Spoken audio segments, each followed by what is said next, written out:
साथ हैं professor SK Singh, vice chancellor हैं श्री रावतपुरा सरकार यूनिवर्सिटी के। जोरदार तालियां इनके लिए। इनसे समझेंगे कि छत्तीसगढ़ में किस तरीके से शिक्षा के क्षेत्र में बेहतर काम कर रहा है श्री रावतपुरा सरकार यूनिवर्सिटी। और साथ ही मैं मंच पर बुलाना चाहूंगी डॉक्टर जैनेंद्र नारंग को, जो कि ISBM से आए हुए हैं। जोरदार तालियों से इनका भी स्वागत मैं मंच पे करना चाहूंगी। मैं अपने सहयोगी विवेक शुक्ला को मंच पर बुलाना चाहूंगी कि वो आएँ और इस पैनल को आगे बढ़ाएं। लेकिन जब तक हमारे गेस्ट पहुंच रहे हैं तब तक तालियां बजती रहनी चाहिए, और ये तालियां आपके लिए है, क्योंकि देखिए आज का दिन शिक्षा सम्मान 2024 विस्तार न्यूज़ आप लोगों के लिए लेकर आया है, क्योंकि आप लोग हमारे देश का कल हैं। और साथ ही आप में से कई ऐसे होंगे जो डॉक्टर बनेगा, कलेक्टर बनेगा, इंजीनियर बनेगा, तो अलग अलग क्षेत्र में आप नए आयाम गढ़ने वाले हैं। लेकिन उससे पहले ज़रूरी हो जाता है उन्हें मोटिवेट करना। मैं विवेक को भी मंच पर बुलाना चाहूँगी कि वो आएँ और कार्यक्रम को आगे बढ़ाएं। और साथ ही जो दो पैनलिस्ट यहाँ पर मौजूद हैं, दो दिग्गज जो हमारे सामने बैठे हुए हैं, उनसे आप सवाल भी पूछ सकते हैं। और साथ ही हम इनसे समझेंगे कि छत्तीसगढ़ में शिक्षा के क्षेत्र में किस तरीके से श्री रावतपुरा सरकार यूनिवर्सिटी अपना योगदान दे रही है, ISBM किस तरीके से काम कर रहा है, बेहतर शिक्षा का मॉडल क्या होना चाहिए, क्योंकि हम लगातार विकास की बात करते हैं और एजुकेशन सिस्टम बेहतर होना कितना ज़रूरी, आज इस मंच से हम ये समझने की कोशिश करेंगे। और देखिए तैयारियां हो चुकी हैं, क्योंकि लगातार पैनल्स पहुंच रहे हैं और उनसे बातचीत जारी रहेगी। और विवेक उनसे बेहतर समझने की कोशिश भी करेंगे कि कहां पर कमी रह गई, कहां पर आप देखते हैं कि और बेहतर किया जा सकता है।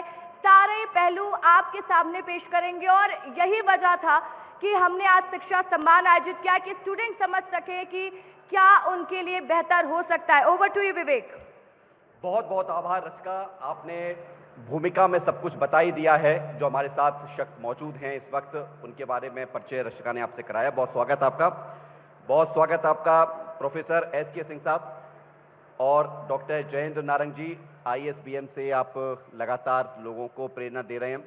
सबसे बड़ी बात है कि आप लोगों को बताते हैं कि कैसे बच्चों को आगे बढ़ना है। और सबसे बड़ी बात, एक जानकारी आपको बता देते हैं, जितने लोग यहाँ पर मौजूद हैं, जितने लोग, सबको करोड़ों लोग देख रहे हैं, क्योंकि वो YouTube, Facebook, Instagram जिससे संभव है उससे वो लाइव स्ट्रीमिंग कर रहे हैं इस कार्यक्रम की। तो आप सोचिए इस कार्यक्रम के माध्यम से कितने सारे लोग देख रहे हैं। आप अपने मोबाइल में अपने आप को, इस कार्यक्रम को, इस मंच को देख सकते हैं। विस्तार न्यूज़ के YouTube प्लेटफॉर्म पर देखिए, Facebook पर देखिए, Instagram पर देखिए, ताकि आपको पता चले कि आप जहां पर मौजूद हैं ये कार्यक्रम कितना खास है। और सबसे बड़ी बात है, एक बार फिर से हम दोनों मेहमानों के बारे में बता देते हैं आपको। प्रोफेसर SK सिंह साहब, वाइस चांसलर हैं आप श्री रावतपुरा यूनिवर्सिटी के, बहुत स्वागत है आपका। और डॉक्टर जैनेंद्र नारंग जी, आप ISBM इंस्टीट्यूट के माध्यम से बच्चों को पढ़ाते हैं, प्रोफेसर साहब हैं, बहुत स्वागत है आपका विस्तार न्यूज़ में। पहला सवाल प्रोफेसर SK सिंह साहब आपसे। कहा जाता है कि यूनिवर्सिटी जो होती है वहां पर जाके बच्चे अपने भविष्य को लेकर ही सोचते हैं कि अब यहां आकर भविष्य बन जाएगा। बदलते परिवेश में आपको क्या महसूस होता है कि कितना बदलाव आप इन दिनों महसूस कर रहे हैं बच्चों की सोच में? सर्वप्रथम तो श्री रावतपुरा सरकार यूनिवर्सिटी की तरफ से आप लोगों को वार्म ग्रीटिंग्स। मैं आपको बताना चाहूँगा कि जिस पृष्ठभूमि में इस विश्वविद्यालय की आधारशिला रखी गई, वो पृष्ठभूमि इस विश्वविद्यालयों को दूसरे विश्वविद्यालयों से अलग करता है। इस विश्वविद्यालय की स्थापना इस क्षेत्र के युवकों को कम लागत में गुणवत्तापूर्ण और रोजगारपरक शिक्षा देने के लिए रखी गई थी। और शुरू से ही ये विश्वविद्यालय एक ऐसे विश्वविद्यालय के रूप में विकसित हो रहा है जहाँ पे वैज्ञानिकता, आध्यात्मिकता और मानवता साथ साथ काम करते हैं। विश्वविद्यालय में हम केवल छात्रों को विषय ज्ञान ही नहीं देते हैं, बल्कि उनके चरित्र निर्माण पे भी हम उतना ही जोर देते हैं। और साथ ही साथ कोशिश करते हैं कि वो जब विश्वविद्यालय से बाहर निकलें तो एक अच्छे नागरिक और एक जिम्मेदार नागरिक के रूप में। कहने का तात्पर्य है कि हम छात्रों में एक वैज्ञानिक दृष्टिकोण विकसित तो करते ही हैं, साथ ही साथ उसमें ममता, करुणा, दया, बड़ों के प्रति सम्मान और साथ ही साथ अपने देश और समाज के प्रति संवेदनशीलता जैसे मानव मूल्यों को भी प्रतिरूपित करते हैं। मैं आपको बताना चाहूँगा कि श्री रावतपुरा सरकारी यूनिवर्सिटी में 143 पाठ्यक्रम संचालित किए जाते हैं जो विभिन्न विधाओं से हैं। Science and technology, arts and humanities, commerce, management, law, teachers education. और यहाँ पे हम शिक्षा, शोध, नवाचार और साथ ही साथ रोजगार, इन चारों के बीच में संतुलन स्थापित करते हुए छात्रों को आधुनिक युग की आवश्यकताओं के अनुरूप ढालते हैं, जिससे कि जब वो स्नातक की डिग्री लेकर के बढ़े तो बाहर निकले तो वो अपने पैरों पे खड़ा हो पाए। जी। जो आपका प्रश्न है कि किस तरह से विश्वविद्यालय शिक्षा जो है स्कूल शिक्षा से अलग है, तो स्कूल शिक्षा में जी आपका जो चैप्टर है it is dictated by your parents and teachers. लेकिन जब विश्वविद्यालय में जाते हैं तो विश्वविद्यालयी शिक्षा का जो चैप्टर होते हैं उसमें आपको काफ़ी स्वतंत्रता मिलता है। बिल्कुल। You are free to write your own chapter according to your wishes. इसमें हम आपको जीवन की कला से भी, एक सार्थक जीवन जीने की जो कला होती है उससे भी सुसज्जित करने की कोशिश करते हैं। बिल्कुल, और जीवन की कला बड़ी महत्वपूर्ण होती है और जीवन जीने का एक सलीका और तरीका भी होता है। हम इस सेशन को लगातार बरकरार रखे हुए हैं, लेकिन एक बड़ी बात आपसे कहना चाहता हूं मैं। आपको पता है हमारे प्रदेश के छत्तीसगढ़ के वित्त मंत्री ओपी चौधरी साहब हैं, सबको पता है।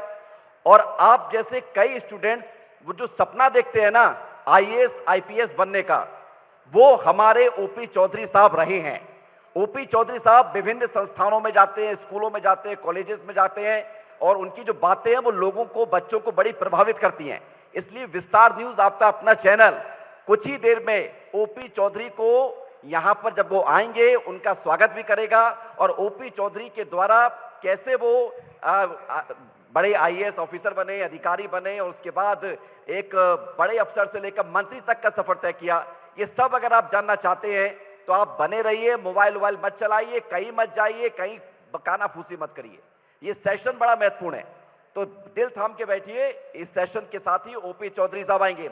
और ये चमचमाती स्कूटी जो आप देख रहे हैं, ये स्कूटी देख रहे हैं, ताली बजा दीजिए, ताली बजा दीजिए। चमचमाती स्कूटी ये भी मिलने वाली है। किससे मिलेगी, किससे मिलेगी बताएंगे। धैर्य रखिए, धीरज रखिए।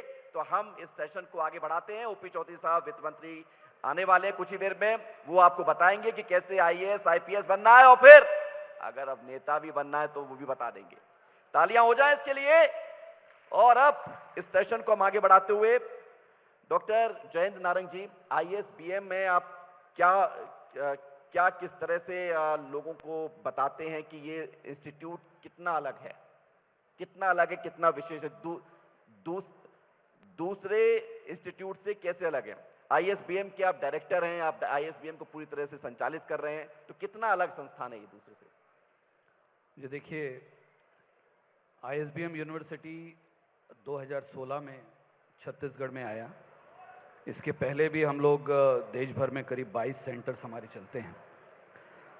मुंबई बेस्ड हमारी संस्था है जो इसको रन करती है।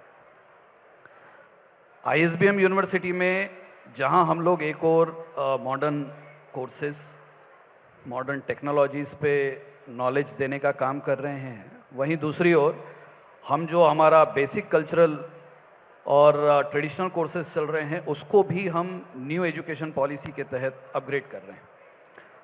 इस क्रम में हम लोगों ने इंडस्ट्री इंटीग्रेटेड कोर्सेज बहुत सारे शुरू किए हैं, क्योंकि वो कोर्सेज हैं जो आज की इंडस्ट्री की डिमांड है। देखिए, कोरोना के बाद जहां छात्रों में यूनिवर्सिटी या कॉलेज जाने का ट्रेंड थोड़ा सा कम हुआ, एकदम से नई टेक्नोलॉजीज़ आ गई। आज AI/ML पे काम चल रहा है, साइबर सिक्योरिटी पे काम चल रहा है, ड्रोन टेक्नोलॉजी पे काम चल रहा है, नैनो टेक्नोलॉजी पे बहुत प्रगति हो गई है और क्वांटम कंप्यूटिंग के क्षेत्र में भी हम लोगों ने नए कोर्सेज इस बार लॉन्च किए हैं। हमारा उद्देश्य आईएसबीएम यूनिवर्सिटी में बच्चों को वो सारे कोर्सेज, वो सारे नॉलेज प्रोवाइड करना है जो आज बड़े मेट्रोज़ में मिलते हैं। इस क्रम में हम लोगों ने, चाहे वो गूगल की टीम हो, TCS की टीम हो या माइक्रोसॉफ्ट हो या और भी बड़ी कंपनीज़ हैं, उनके साथ हम लोगों ने टाई अप किए हैं, नए लैब्स लेकर के आए हैं हम लोग।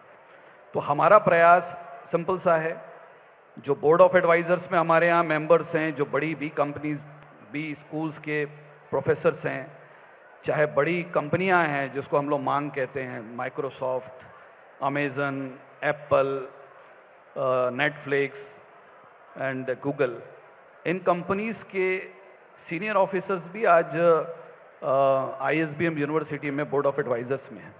तो प्रयास हमारा ये है कि यहाँ के बच्चों को हम ग्लोबली कैसे लोगों के साथ जोड़ पाएँ और उनको नई टेक्नोलॉजी के साथ हम समन्वय स्थापित करें, उनको नॉलेज दें, क्योंकि यहाँ के बच्चे कहीं से कम नहीं हैं। बिल्कुल बिल्कुल, यहाँ के बच्चे किसी से कम नहीं। तालियां बज जाए भाई। आप लोगों के लिए बात डॉक्टर साहब ने कही है कि यहाँ के बच्चे किसी से कम नहीं है। प्रोफेसर SK सिंह साहब, अब सवाल ये है कि यूनिवर्सिटी में बच्चा पढ़ने तो जाता है, लेकिन प्लेसमेंट को लेकर उसके मन में सवाल होता है कि नौकरी मिलेगी या नहीं, प्लेसमेंट होगा या नहीं। तो आपका जो संस्थान है वो किस तरह से बच्चों के इस डर को दूर करता है? 2 स्तर पे हम काम करते हैं। एक तो जो पाठ्यक्रम बच्चा पढ़ रहा है उसमें हम उसको विषय ज्ञान देते ही हैं, साथ ही साथ उनके सॉफ्ट स्किल को डेवलप करने के लिए हमारे यहाँ एक फुल फ्लेजेड प्लेसमेंट सेल है, जिसमें कि हमारे प्लेसमेंट ऑफिसर्स हैं, सॉफ्ट स्किल ट्रेनर्स हैं। तो साल पर्यंत जो है छात्रों को हम उस तरह की सॉफ्ट स्किल की ट्रेनिंग देते रहते हैं, जैसे कम्युनिकेशन। मेरा ये अनुभव रहा है कि इस क्षेत्र के छात्र जो हैं वो विषय ज्ञान तो बहुत अच्छा होता है, लेकिन कम्युनिकेशन की कमी के कारण वो अपनी बातों को स्पष्ट सिलेक्शन कमेटी के सामने नहीं रख पाते हैं।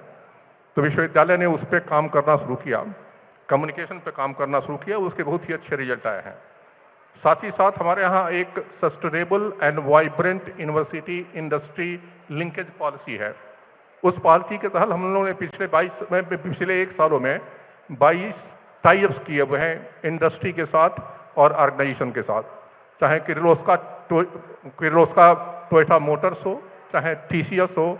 उस माध्यम से हम छात्रों को प्रशिक्षित करते रहते हैं और हमारे छात्रों का प्लेसमेंट बहुत ही अच्छा होता है। क्योंकि विश्वविद्यालय में जब कहीं भी विश्वविद्यालय की रैंकिंग होती है तो उसमें एक बड़ा इंडिकेटर होता है प्लेसमेंट। तो प्लेसमेंट पे विश्वविद्यालय जो है एक विशेष बल दे रहा है, और पिछले सालों को हम प्लेसमेंट रिकॉर्ड को देखेंगे तो ये बड़ा सेटिस्फैक्टरी रहा है। हम करते हैं कि साल के शुरू में उन छात्रों को जो विश्वविद्यालय से कैंपस रिक्रूटमेंट के लिए अपनी मंशा जाहिर करते हैं, हम उनको आइडेंटिफाई कर लेते हैं और फिर हम उस पर काम करते हैं, और हमारा प्लेसमेंट 60-70% है। आपको मैं बताना चाहूँ, विश्वविद्यालय की स्थापना भी 2018 साल में है, 2018 में हुआ था, तो 6 ही वर्ष हुए हैं। 6 वर्ष में से 2 कोरोना काल में निकल गए हैं, तो 4 ही वर्ष हुए हैं। तो इस शैशवा अवस्था में भी विश्वविद्यालय के जो प्लेसमेंट रिकॉर्ड हैं वो बहुत ही अच्छे हैं। तालियां इसके लिए। प्लेसमेंट, यही तो प्लेसमेंट की जंग है जो आप लड़ते हैं जब अपनी पढ़ाई पूरी करते हैं कि भाई प्लेसमेंट हो जाए तो करियर संवर जाए। डॉक्टर नारायण जी, एक बात मैं जोड़ना चाहूँगा जी, कि मेरा अनुभव रहा है कि विश्वविद्यालय में जो सिलेबस पढ़ाया जाता है वो सिर्फ जो नॉलेज रिक्वायरमेंट का 30% ही पूरा कर पाता है। तो हम जो हमारे यहाँ विद्यार्थी आते हैं उनको हम कहते हैं कि you must look beyond the syllabus, क्योंकि जब तक बियॉन्ड सिलेबस नहीं देखेंगे तब तक जो है आप अपने प्रतिद्वंदी छात्रों से आगे नहीं निकल पाएंगे। तो उसके लिए कई तरह के हम वैल्यू एडेड कोर्सेज देते हैं। वैल्यू एडेड कोर्सेज ऐसे देते हैं जो कि करंट रिक्वायरमेंट है, जैसा कि अभी डॉक्टर साहब बता रहे थे, आर्टिफिशियल इंटेलिजेंस से लेकर के, रोबोटिक्स से लेकर के, 3D प्रिंटिंग से लेकर के, IoT से लेकर के हम उसमें सर्टिफिकेट प्रोग्राम चलाते हैं। तो जो हमारे यहाँ लड़का कोई पाठ्यक्रम पढ़ रहा है उसको ज्वाइन कर सकता है, और हम लोग कोशिश करते हैं कि उसको हम फ्री ऑफ कॉस्ट जो है उन छात्रों को ऑफर करें। तो इस तरह से वो, क्योंकि एक अनुभव रहा है कि छात्रों की उपस्थिति क्लासरूम में कम हो रही है, तो हम लोगों ने सोचा कि unless we do create additional attraction on the campus, perhaps the student will not be coming onto the campus. So that's why we have created many attraction for the students. और वो जो भी हम एडिशन किए हैं facility में, उसका M है एम्प्लॉयबिलिटी कोसेंट इंक्रीज करने के लिए। बहुत बढ़िया। So as to increase the employability quotient। और इसका असर दिख रहा है सर, इसका असर भी दिख रहा है जो आपने जिक्र किया कि 60-70% जो आपका प्लेसमेंट का रेशियो है, इसका असर दिख रहा है। डॉक्टर जयंत नारंग जी, अब सवाल ये है कि बदलते वक्त के साथ इनोवेशन, रिसर्च, ये बहुत ज़रूरी हो गया है। तो ISBM किस तरह से इसको बढ़ावा देता है, बच्चों को कैसे इससे कनेक्ट करता है और इसका कितना फ़ायदा मिलता है बच्चों को? जी, मैं सर की बात को ही आगे बढ़ाता हूँ। देखिए, वो कंसेप्ट बहुत पुराना हो गया कि आपको प्लेसमेंट के लिए पढ़ना है या यूनिवर्सिटी या कॉलेज आपके प्लेसमेंट के लिए काम करे। ये पुराने चीज़ें हो गई हैं। ISBM यूनिवर्सिटी ने इससे एक कदम आगे बढ़ कर के काम किया है। हमने दो इंक्यूबेशन सेंटर इस्टेब्लिश किए हैं। एक इंक्यूबेशन सेंटर हमने आई हब जो IIT दिल्ली के साथ हमने लिया है, और एक हिंदुस्तान का मेरे ख्याल से पहला विमेन यूनिवर्सिटी है SNDT मुंबई यूनिवर्सिटी, उसके साथ का हम लोगों ने एक इंक्यूबेशन सेंटर लिया है। अब ये इंक्यूबेशन सेंटर्स क्या है? ये वो जगह है जब बच्चा सोचता है कि हमको पढ़ने के बाद कुछ करना है। वो शुरुआत कॉलेज से होती है, जब वो अपने टीचर्स, प्रोफेसर्स, क्योंकि स्कूल के बैकग्राउंड से निकल के जब वो यूनिवर्सिटी में आता है, जब बड़े बड़े प्रोफेसर से इंटरेक्ट करता है, नई चीज़ें देखता समझता है, तो उसके दिमाग में कुछ बातें आती हैं जिसको हम इनोवेशन कहते हैं, कुछ नया करने की इच्छा होती है उसके मन में। तो इंक्यूबेशन सेंटर्स इसमें हेल्प करते हैं। आप लोगों ने शार्क टैंक जैसे प्रोग्राम्स देखे होंगे, जिसमें लोग जाके अपनी कंपनी के बारे में पिच करते हैं कि हमको कंपनी बनाना है तो हमको ये चाहिए। अब आपको किसी शार्क टैंक जैसी जगहों पे जाने की ज़रूरत नहीं है जी। इंक्यूबेशन सेंटर्स में वो सीनियर प्रोफेसर्स आपकी कंपनी, आपकी सोच से जो बात शुरू हुई है उसको डेवलप करने का काम करते हैं, आपको हेल्प करते हैं, आपकी कंपनी फॉर्मेशन का काम करते हैं, और उसके बाद आपकी फंडिंग की भी व्यवस्था इंक्यूबेशन सेंटर के माध्यम से होती है। जो बड़ी बड़ी सीड फंडिंग्स आती है, बड़ी बड़ी कंपनियां जो फंडिंग करते हैं, तो ये इंक्यूबेशन सेंटर्स इस पे काम करते हैं। हम लोगों को जो प्रॉमिस किया गया है, करीब करीब 500 करोड़ के फंडिंग अगर बच्चे चाहेंगे तो उतनी मिल सकती है। तो ये बहुत बड़ी उपलब्धि होती है प्रदेश के लिए कि जहाँ इतने बड़े इंक्यूबेशन सेंटर्स आपके पास हैं, बड़े नाम हैं। यानी अगर आप SNDT मुंबई यूनिवर्सिटी के इंक्यूबेशन सेंटर की फंड सीडिंग्स की आप बात करेंगे तो स्टैनफोर्ड से लेकर के ग्लैक्सो, बड़ी बड़ी कंपनियां हैं, मल्टीनेशनल कंपनी हैं जो इस पे पिच करने पे आपको हेल्प कर सकती हैं। तो बच्चे अब सिर्फ प्लेसमेंट का ऑफर लेकर के बाहर ना जाएं, बल्कि अपनी कंपनी बना के अपने दम पे लोगों को नौकरी देने के लिए ISBM यूनिवर्सिटी से बाहर निकले, ये हमारी मंशा है। तो इसी से जुड़ा हुआ इसी में थोड़ा सा मैं बढ़ाना चाहूँगा जी कि 2 लेवल पे प्लेसमेंट का मतलब है कि स्टूडेंट्स एंगेजमेंट, वो जॉब सीकर्स के रूप में, कुछ जॉब सीकर्स होते हैं उनके लिए हम प्लेसमेंट की व्यवस्था करते हैं। कुछ जो होते हैं कि कुछ स्वयं का उद्यम करना चाहते हैं, जॉब क्रिएटर्स होते हैं। तो हमारे श्री रावतपुरा सरकारी यूनिवर्सिटी में ministry of micro small and medium enterprises के द्वारा हम होस्ट इंस्टीट्यूशन के रूप में अब रूप हैं, साथ ही साथ आइडिया इंक्यूबेशन सेंटर के रूप में। तो हमारे पास आइडिया हम इनवाइट करते हैं, आइडिया को इनवाइट करके एक एक्सपर्ट कमेटी उसको स्क्रीन करती है, और हम देखते हैं कि इस आइडिया में पोटेंशियल है, it could be converted into reality. तो वैसी स्थिति में हमको जो है मिनिस्ट्री ऑफ, और आइडिया की जो आप जिक्र कर रहे हैं, हाँ। एक आइडिया तो लोगों को बहुत बदलाव ला देता है उसके जीवन में। हाँ, आइडिया को इंक्यूबेट करने के लिए फाइनेंशियल असिस्टेंस भी गवर्नमेंट ऑफ इंडिया के माध्यम से मिलता है जी। तो इसी के लिए हमारे यहाँ एक इंटरप्रेन्योरशिप सेल और जो है स्टार्टअप सेल है जी। तो दोनों दिशाओं पे हम लोग काम कर रहे हैं, क्योंकि अभी हम देख रहे हैं कि 80% और little more than 80% they want to go for job. बिल्कुल, उनकी ये आवश्यकताओं को एक पूरा बड़ी बात है। इसी के सवाल मैं आपसे जुड़ा हुआ पूछता हूँ कि सभी लोग जॉब करना चाहते हैं, लेकिन जैसा इनोवेटिव और रिसर्च की हम बात कर रहे हैं, आइडिया की बात कर रहे हैं, उनके स्किल डेवलपमेंट की बात कर रहे हैं, इस दिशा में ISBM क्या काम कर रहा है, उनका किस तरह से बच्चों का सहयोग करता है वो छात्रों का? जी देखिए, हमारे खुद के III सेल हैं, इंडस्ट्री इंस्टीट्यूट इंटरफेस सेल। हम लोगों ने जब कोर्स भी डिज़ाइन किया तो वहाँ हम लोगों ने इंडस्ट्री एक्सपर्ट से पूरी राय ली कि किस प्रकार के कोर्सेज। फॉर एग्जांपल अगर मैं बताऊं, लोगों के बीच में ये बात रहती है कि बीकॉम करने के बाद तो जॉब नहीं मिलता। बीकॉम करना मतलब एक टाइम पास है, एक बैचलर डिग्री हम ले रहे हैं। हम लोगों ने बीकॉम पे जब बात किया तो हम लोगों ने बीकॉम फिनटेक लॉन्च किया। इसमें जितने भी फिनटेक APIs हैं हमने उसको उसमें साथ में लिया, ना सिर्फ टैली बल्कि जोहो जैसे कोर्सेज भी उसके साथ जोड़े, ताकि एक बच्चा जब बीकॉम सिंपल करके भी निकले तो उसको जॉब अपॉर्चुनिटीज़ उसके हाथ में हो। ऐसे ही हम लोगों ने, जैसे क्यू स्पाइडर नाम की एक बहुत बड़ी कंपनी एशिया लेवल पे काम करती है, और वो हमारे साथ काम कर रही है कि कंपनीज को किस किस कंपनी को किस प्रकार के लोगों की ज़रूरत है, उस पर हम ट्रेनिंग उसको प्रोवाइड कर रहे हैं। और इसमें सबसे बड़ी कड़ी होती है प्रोफेसर्स, जो आपके टीचर्स हैं वो किस लेवल के और क्या हैं। अभी हमने जो शुरू किया है यहाँ पे, छत्तीसगढ़ में बहुत समय नहीं हुआ, लेकिन हम लोगों ने तमाम IITs और IIMs प्रोफेसर्स एसोसिएशन के साथ कोलैबोरेशन किया है, सारे सीनियर्स टीचर्स प्रोफेसर्स को जोड़ने का काम किया है। फिर चाहे उनको जिन चीज़ों की ज़रूरत है कोर्स के अलावा, चाहे माइंड मैपिंग हो, ट्रांजिशनल एनालिसिस हो, न्यूरो लिंग्विस्टिक प्रोग्रामिंग हो या लेटरल थिंकिंग प्रोसेस हो, ये सब भी हम उनको एडिशनल दे रहे हैं, जिससे उनकी एम्प्लॉयबिलिटी बढ़ जाती है। जी, बहुत बढ़िया, बहुत बढ़िया, बहुत बहुत शुक्रिया। इस सेशन को हम यहीं समाप्त करेंगे। बहुत बहुत धन्यवाद डॉक्टर जयंत नारंग जी, आप हमारे साथ जुड़े, आपने इतनी अच्छी बात बताई, बच्चों के काम आएगी। और प्रोफेसर एसके सिंह साहब, आपका भी बहुत बहुत शुक्रिया, बहुत बहुत धन्यवाद हमारे साथ जुड़ने के लिए। Thank you sir.